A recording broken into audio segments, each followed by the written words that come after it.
you for joining us this evening. Regular scheduled council meeting, October 8th, 2019 at 7 p.m. for the City of Park City.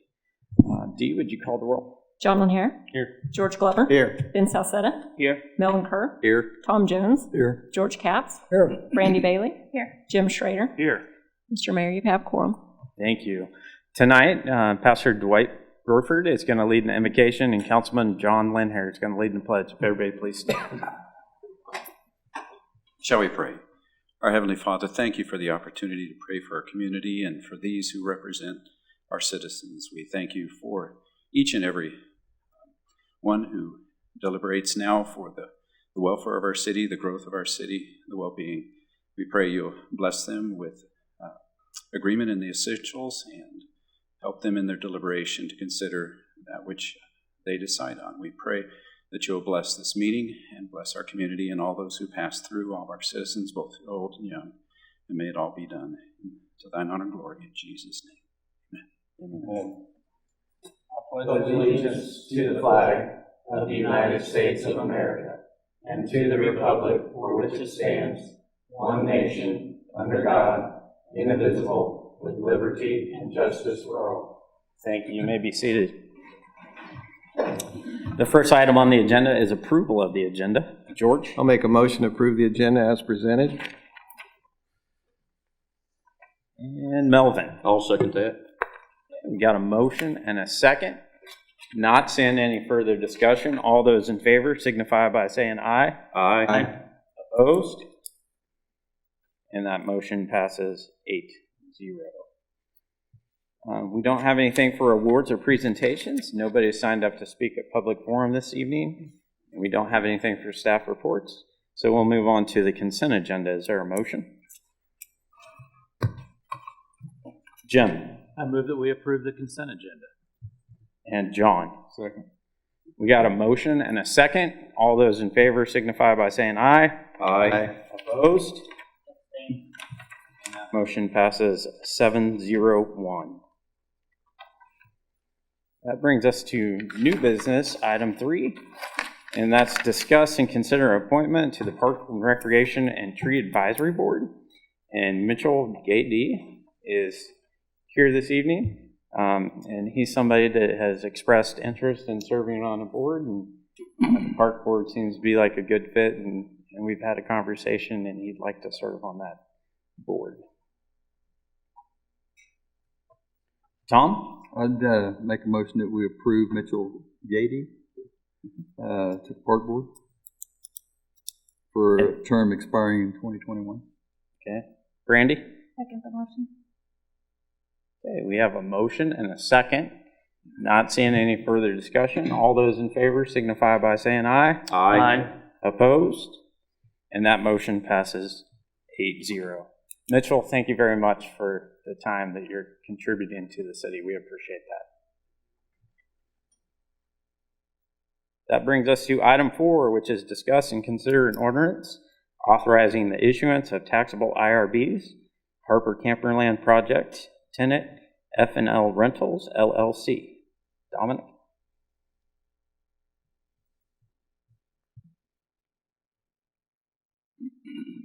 Good evening. Thanks for having me.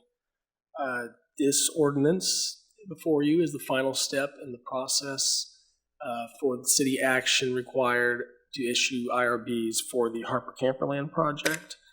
We understand the project is very nearly complete. We will compile the cost of the project and set the final bond amount when that time comes, when the project is fully complete. It will be before the end of this year, and the amount will not exceed the $5 million that was previously approved by the council in the resolution of intent. So happy to answer any questions that you would have about this project. Ben?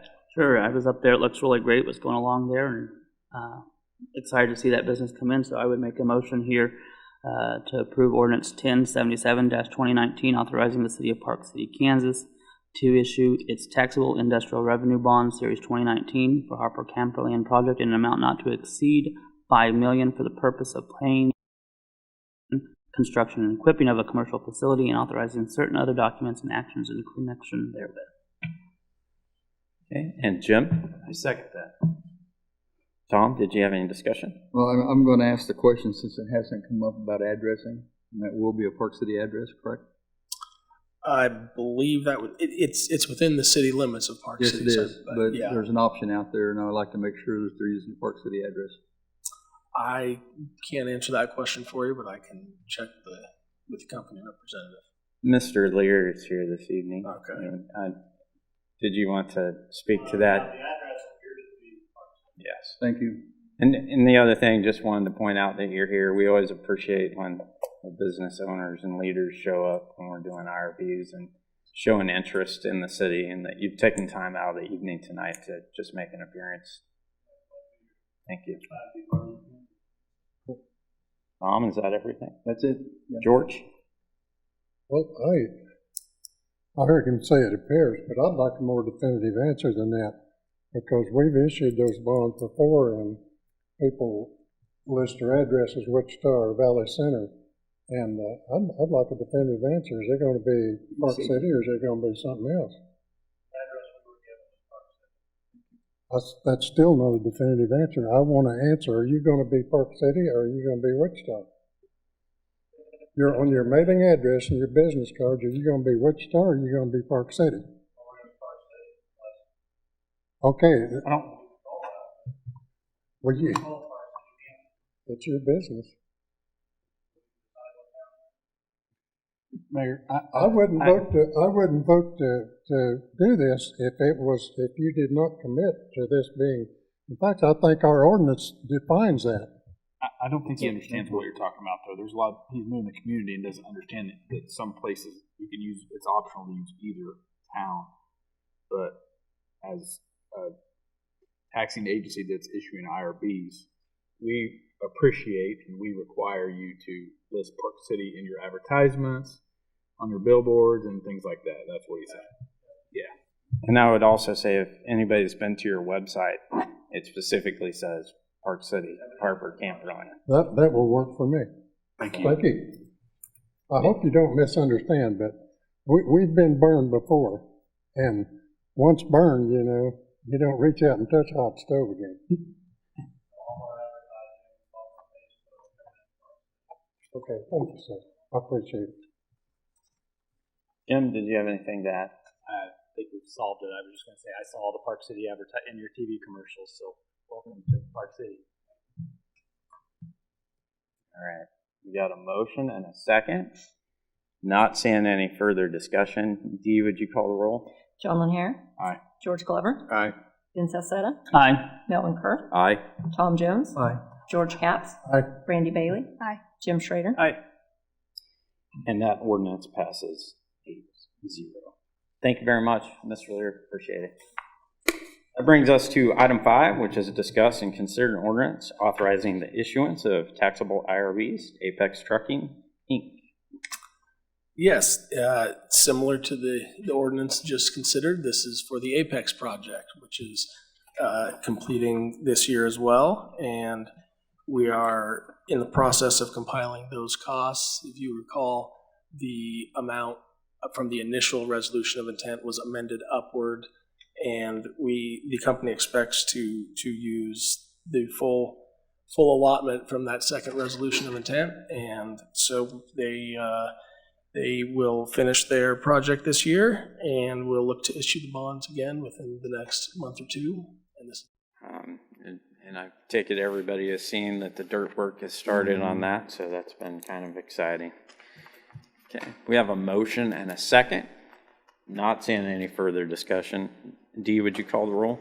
John Lanhare. Aye. George Glover. Aye. Vince Salcetta. Aye. Melvin Kerr. Aye. Tom Jones. Aye. George Capps. Aye. Brandy Bailey. Aye. Jim Schrader. Aye. That resolution passes 8-0.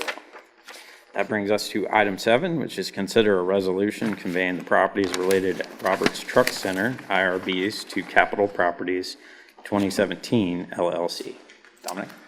Thank you. Lastly, for me tonight, we have a resolution to wind up a bond issue. The bonds for the Roberts Truck Center have matured, and this will simply transfer the property and the title of that property back to the Roberts Truck entity.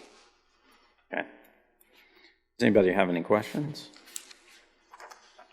Okay, is there a recommendation? Ben?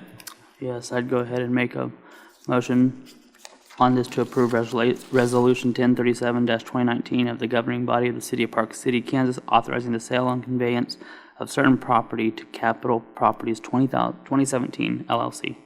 Tom? I'll second that. Okay, we have a motion and a second. Not seeing any further discussion. Dee, would you call the roll? Joan Hare. Aye. George Glover. Aye. Ben Salcetta. Aye. Melvin Kerr. Aye. Tom Jones. Aye. George Capps. Aye. Brandy Bailey. Jim Schrader. Aye. And that resolution passes 8-0. Thank you very Dominic, much. Thank you very much. We appreciate that. That brings us to item 8, which is discuss and consider recommendation for the city clerk position. Sean? Good evening, Mayor and Council. Last month, Council approved the job description and authorizing the posting of a part-time city clerk position. The position was posted internally, and after interviewing qualified applicants, staff is recommending the approval to hire Ms. Marlo Rugg to be the new city clerk. Marlo has worked for Park City as our payroll and benefits clerk since May of 2017. Prior to that, she was a city clerk for Kiowa, Kansas for nearly 10 years and has a Kansas IIMMC municipal clerk certification. She has been a tremendous asset to the city, a valued member of the staff, and we're very confident that she'll continue to make a positive impact in her new role if approved. The position was budgeted in the FY 2020 budget, and staff recommends approval. We forgot to point out she's a very dedicated runner that you can find running up and down the city streets at any point in time. George? And the other thing that I did forget to mention is she is a resident of the city. George? I move to approve the appointment of Marlo Rugg to the position of city clerk.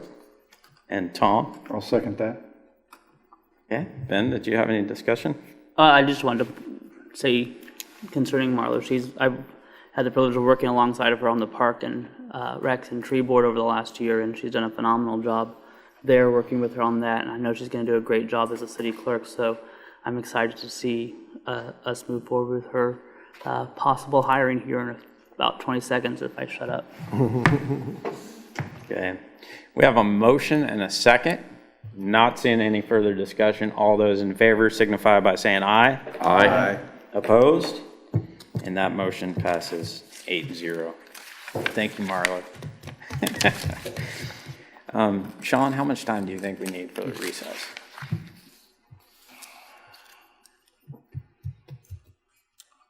No more than about 10 minutes, sir. Okay. I would ask for a motion for a 10-minute recess so that we can convene as the land bank. Jim?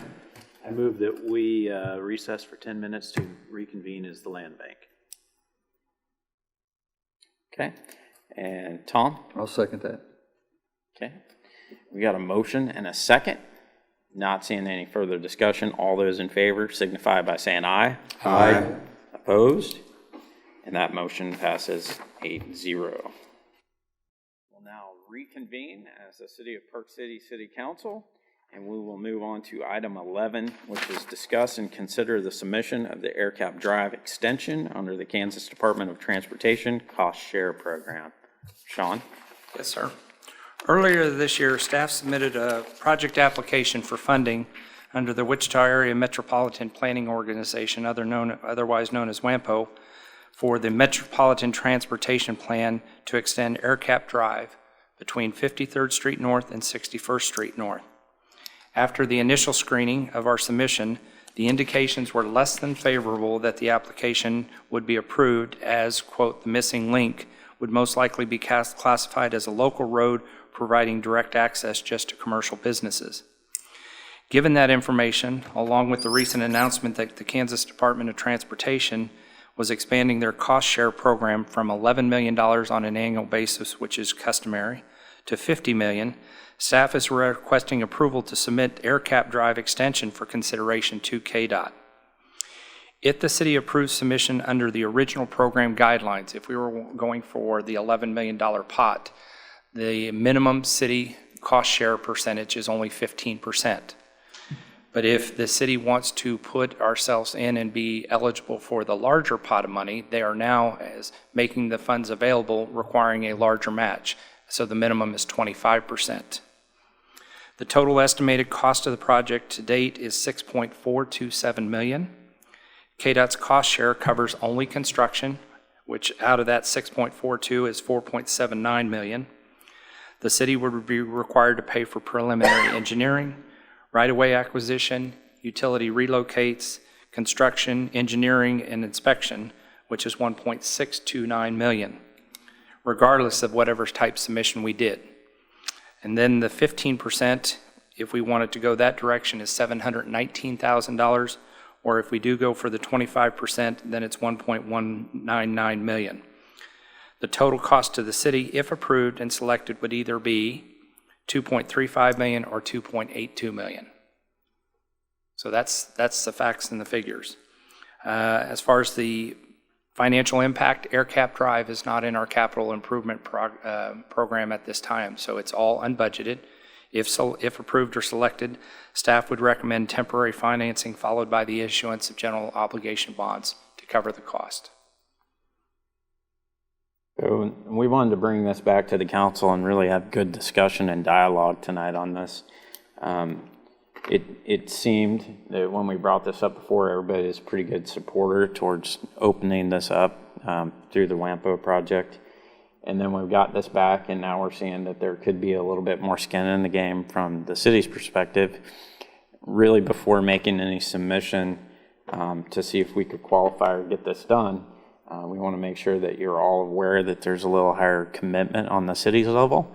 And if you all still feel confident that you want to move forward with that, these are the numbers. And if everybody feels good with the numbers Sean's given you, we'll go ahead and get this submitted.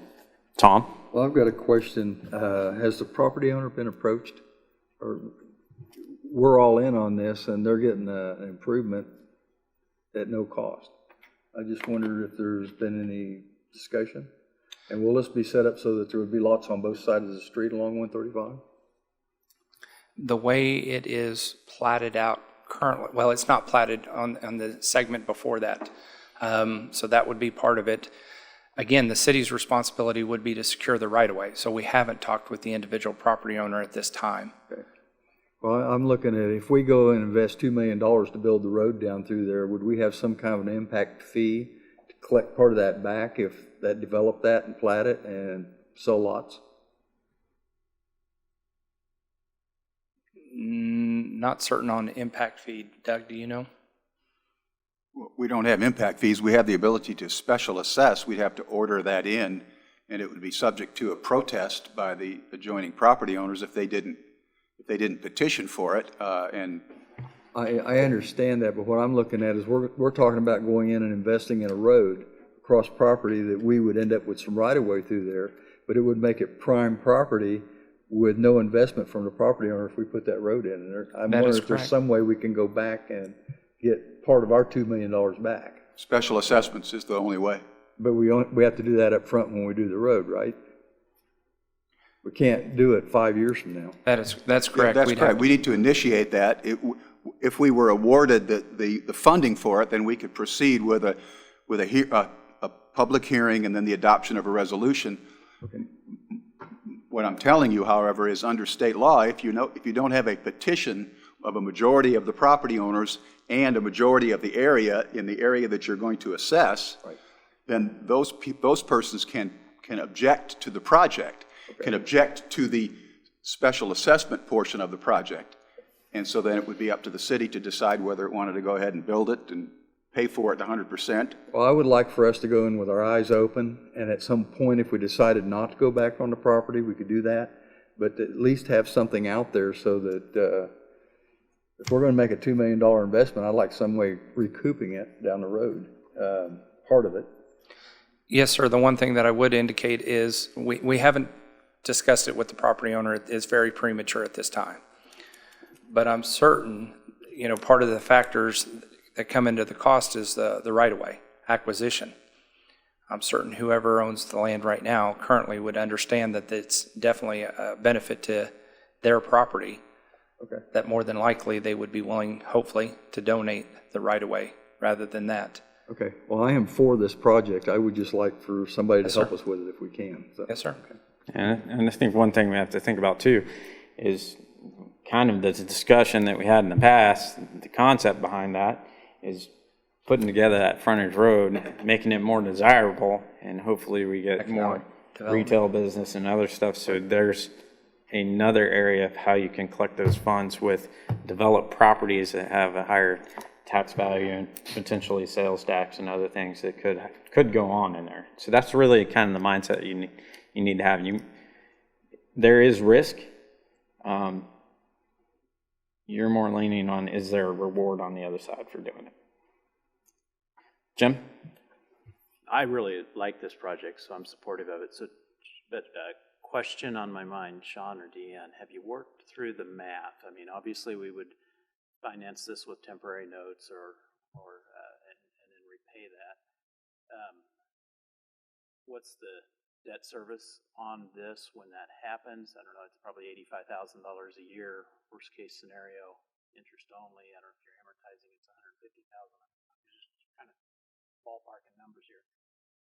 I guess that's the impact to our budget, if I'm thinking to this correctly. In future years, have we gone in and we have other bonds paying off? We have other people on the tax roll.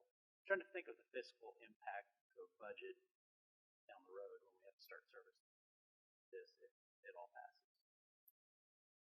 Our financial advisor is, to my knowledge, what I've been told from past is that they look at that as far as setting the principal payment amounts annually. Is that answering your question? So No. the principal payments, okay, the temporary financing would incorporate the interest in it. It would be capitalized interest, so we wouldn't be making any interest That's correct, okay. payments out of our own funds. It would be come out of what was issued. And then when it rolls to long-term bonds, there's an annual principal payment and biannual interest payments. Okay, and that's where the fiscal impact would hit. Correct. But that could potentially, You're trying to figure out, do we have the debt ceiling to accommodate this? yeah, The debt ceiling, we do, definitely. Yes, sir. okay. Yeah, and then how far down the road is it and when is it going to affect our budget? And Definitive numbers we have not calculated or ran at this particular time period. Again, seems somewhat premature yeah, to sit there and figure out, not knowing which way council would want to go, whether they want to shoot for the 15% option or 25%. It's about $500,000 difference between, so that we haven't ran the definitive numbers. sure. But as far as the rating call and our overall portfolio, the debt ceiling, we're good there. I always try to paint a worst case scenario. I'll Yes, make sir. Sure. Okay. Well, I like the project. I think I'm very supportive of it. So thank you for helping me fill in that blank. Yes, sir. Okay. Ben? I appreciate the comments both already on that, just as far as the thoughts go. I'm supportive of this. I would say that in agreement with the mayor on this, as far as the return on investment, I think would be seen by what does come in there, whether it is retail, whatever type of businesses go in there, the city's going to reap the property tax off there. I understand the way our sales tax works in our county, but we're still going to be seeing benefits if there is on the sales tax end as well. So it might be a long-term gain there, won't pay off right away. And I do appreciate looking to see if others have some skin in the game, but I think long-term down the road, we're going to see the benefits far outweigh even some of the risks that we would look at right now in stepping out here. I look and think of how slow the development has gone there so far on the south side there along that 53rd and Echo Hills, and this could be a real game changer for that. I'm supportive of sending this to KDOT as well to see if we would qualify or be approved under their program there, and maybe as we get closer to decide, and I don't know, do we need to decide tonight whether we want to look at 15% versus 25%, or are we just trying to get general consensus on doing it? Excuse me, the application is due October 11th, and that's the reason why we wanted to put this before council now, to kind of determine what is the appetite. the recommendation, looking at it from my side of the house, would be it's a larger pot of money. I think that the city would be beneficial to put in for the $50 million rather than the 15, or the 11 million, excuse me. So Yeah. the And, larger commitment. yeah, just thought process behind that, just a larger pool of money. There's a little greater, your increase of getting through increases versus the smaller amount, which people may go for, and we might get cut out of that quickly, and maybe in the bigger pot, we can last a little bit longer. And I would be supportive of going for the larger pot, simply for the fact, again, as you both mentioned. And again, I understand the concern as far as getting something out of it from companies or businesses or whatever the case might be now, but I think the reward looking down 50 years down the road, 100 years down the road, even for our city, is going to be drastically improved simply by taking the step out, or stepping out here on this today, so. Yes, sir. And I think one thing too, when we talk about Park City or our identity, what, kind of things that we have that are great here, we always talk about the corridor, what we have running through our town. So it really kind of makes sense for us to do something off of the side of that, because we believe that that is a huge asset that we have running through the community. Tom? I threw out what I did because I was thinking about how we want to approach this. And the things that I've been around with KDOT and with WAMPO and stuff in the last couple of months, you're probably going to spend at least 25% to get this. I don't think 15% is going to cut it. And the closer you can get to 50, the better off you are. So they've got a limited amount of money, and they're trying to make it go as far as they can get it to go, and they're looking for buy-in. So I agree, we need to turn something in. I just want us to think about how we pay for it and how we can recoup some of it in the future. I'm going to go ahead and make a motion that we move to approve submission of project application to WAMPO for consideration of extension of AirCap Drive between 53rd Street and 61st Street North under the Metropolitan Transportation Plan. And do I need to put dollars on there? It would be beneficial, sir, if you just indicate at what percentage. At 20. And the only other thing that I would like to, if you could make a correction, don't know why the staff summary sheet said make application to WAMPO. It's actually to KDOT. Okay, to KDOT. Yes, sir. And up to 25%? Yes, sir. Would that work? That would work. Okay. Okay. All right, Brandy, A second for discussion. go ahead. Looking at some of the requirements in this project, it looks like it's more in line with what we're wanting to do along the corridor versus, already getting turned down by the WAMPO. I like the 25% option, bigger pool of money. Okay, John? I'm in agreement on the 25%. I think if we want to do it, you got to put the money down. I guess the thing I would say is, I know it's very early on and we don't even know where this will go, but I would just say this while we're talking now about funding it and paying for it. The restaurants and retail that goes in is fantastic, but yeah, I'm guessing the developer there at some point is going to talk about apartments again and different things like that. I would just say this: we have to pay for this road. And just remember, when someone comes in and asks for IRBs again, that we had to pay for this road. And we're going to still be paying for this road when they're in here. So it's not just going to be on what's back in the back of it, but the road had to get there. So that's what pays for this road is the development that comes along with that road. It'll be a ways away, but that's what made it happen. So just remember on the IRBs on that. Tom? And Sean had touched on it, but this is considered a minor or a local street, and has to be a minor collector or higher to be in the process to go through WAMPO. So that's why he's approaching it directly with KDOT. Okay. We have a motion and a second. Not seeing any further discussion. All those in favor signify by saying aye. Aye. Opposed? That motion passes 8-0.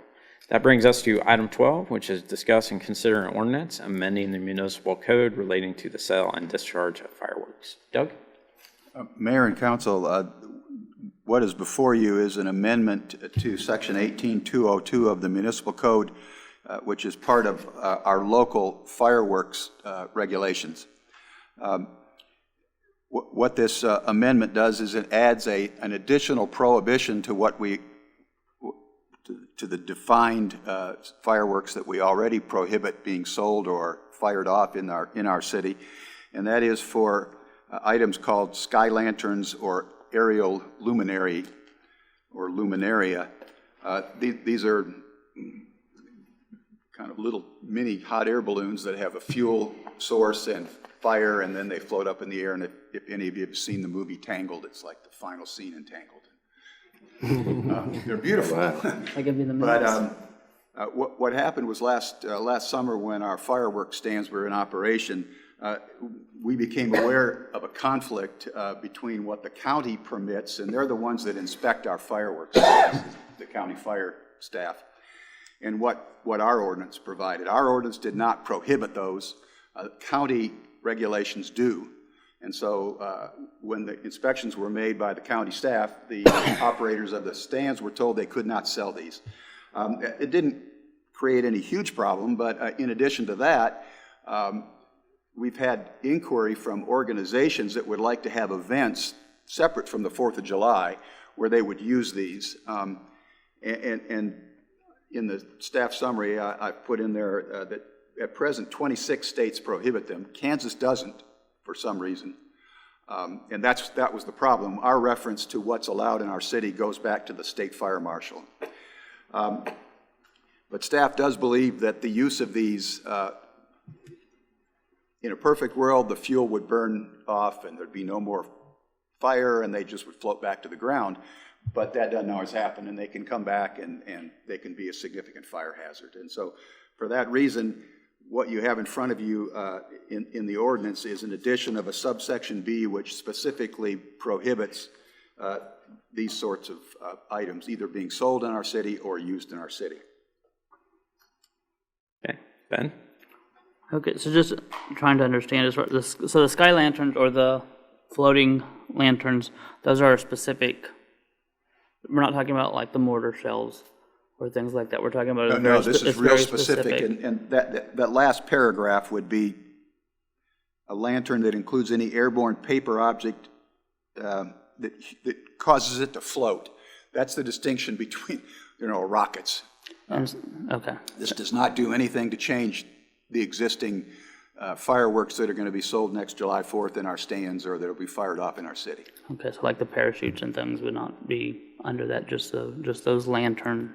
Correct. Lantern things. And so right now we differ with the county, but we're in agreement with the state under our current ordinance. Is that correct?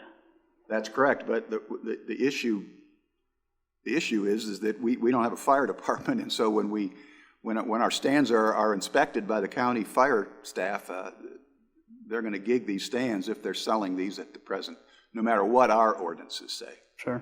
Now, are we having issues of it? I understand that there's always a potential for damage or fires or whatever the case might be, but are we actually having issues?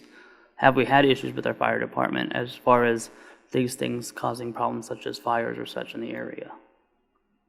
I don't have any information to give you on that. Not to our knowledge at all. Okay. Okay. I can understand and appreciate being in agreement with the county on this. I know our state differs there on that.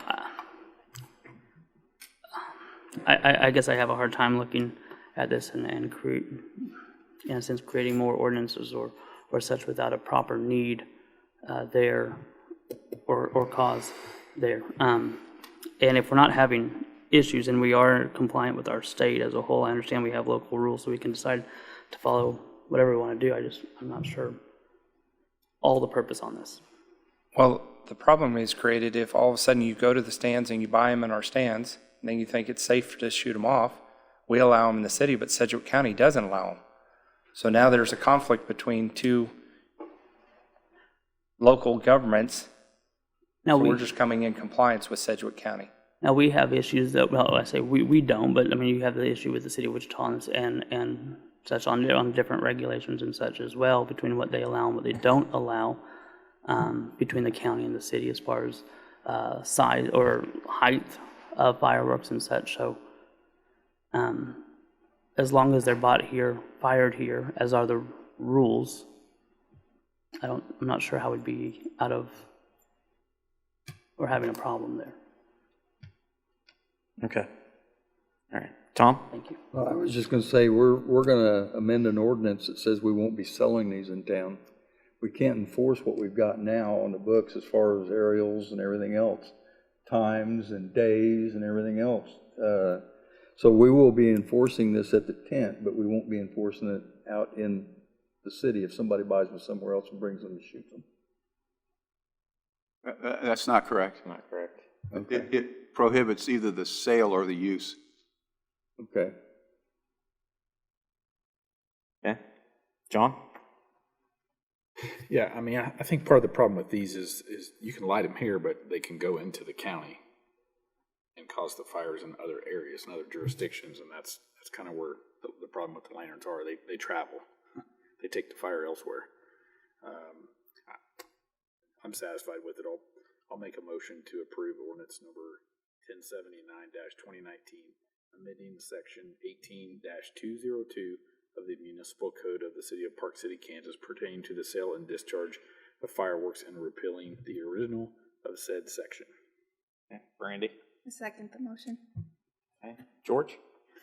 Well, when I first saw this, I was hoping that I was going to get rid of some of these things, you know, in my yard, and I'm too old to get on the roof of my house, but in my yard, there's all kinds of junk after the 4th that I picked up. Some of them had weight to them, and these things rain down, and you know, I guess there's nothing we can do about it. I'm a patriot, so I believe in enforcing or celebrating the 4th of July, but you know, sometimes I wish people would have a little more consideration of other people. And I'm sure all the dogs in Park City would agree with me. But that's just a thought. All right. We got a motion and a second. Not seeing any further discussion. Dee, would you call the roll? John O'Hare. Aye. George Glover. Aye. Ben Salcetta. No. Melvin Kerr. No. Tom Jones. No. George Capps. No, Randy Bailey. Aye. Jim Schrader. Aye. Really? Tie. I'm in favor of it. And that resolution, or that ordinance passes 5-4.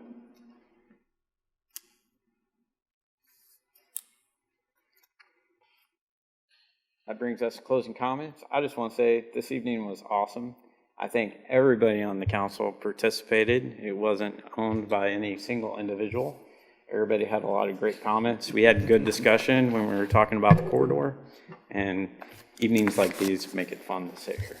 Jim? Can't top that, so I have nothing to add. Randy? I just want to say condolences out to John Laker's family.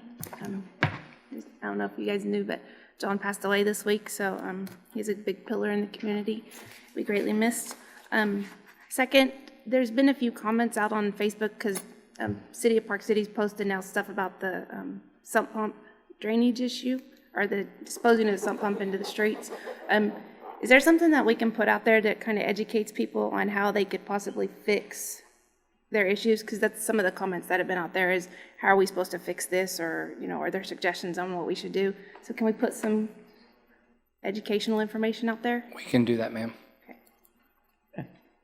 George? well, I got a couple of things. One, of course, my condolences go out to John Laker, but I'm going to tell you, you know, for years I worked as a police officer in this community, and I can tell you, I watched the evening news, and the Laker family said he was very generous. They understood it. John Laker was extremely, extremely generous. I can guarantee you, no one would be hungry in the city of Park City if John Laker knew about it. I could sit here all night and tell you about different things he did in the years when I was working as a police officer, things he did to help the city, things he did to help the community. One instance I think of, we had a national night out years ago, And John asked me, he said, is there something I can do? And I said, well, could you maybe give us a few liters of pop, you know, so we can set up a deal here? And he said, I'll see what I can do. And of course, we had a big to-do over here at the intersection of 61st and I-130, or 61st and Hydraulic. The parking lot was much more open in those days, and we had stuff like the Highway Patrol seatbelt conventers, different booths. And John Leaker sent one of his manager and a couple of employees up there with a whole bunch of ice and a ton of pop and set up a booth and served free pop to everyone there. Yeah, but he was just that type of man. And John Leaker, like his family, they were showing respect for John, because if you tried to give him credit for anything, you'd make him mad, because John Leaker would do those things, but he wanted absolutely no recognition for it. John Leaker was a true Christian gentleman, and the community is going to miss him. And the other thing I'd like to say, at our last SCAC meeting, there were several state representatives there. And, you know, we had a discussion about these robocalls and stuff. You know, our citizens here in Park City and everywhere are under constant criminal assault, where the crimes are happening in our homes. I get a couple of calls a week telling me that my Social Security is suspended and I need to call this number. Those are criminals. We're being criminally assaulted, and it seems like our federal and state legislatures seem to have better things to do. And I think we need to, as a city and all cities, need to lean on them to do something to stop it, because trust me, it is a true criminal assault on our society. And they're doing it from overseas and everywhere. But something needs to be done about it. That's all I got. I'd like to say the same thing about John. I mean, there's no way to describe him. He helped scouts. He helped any civic organization that was going to have something going on. He's helped the city. Just did lots of things for the whole area. I'd like to personally thank him on the air, so that's all I can do. Alvin? My thoughts and prayers go out to the Leakers family, and he will be missed. Okay. Ben? This is the second loss in our community in the last few months of men who have been pillars in the founding of our city, and it's sad to see them go. So thoughts and prayers are with Leaker family, to Chris, and those there that work at Leakers that are family to them. Just thinking of you all there as well. The mayor mentioned this and nailed it. You know, it's great to have meetings where we can converse, disagree, and enjoy the entire time. And I was looking here just thinking, people from all walks of life have the ability to disagree with each other and still respect and treat each other right. And it's a great thing to be able to come and enjoy those types of meetings there as well.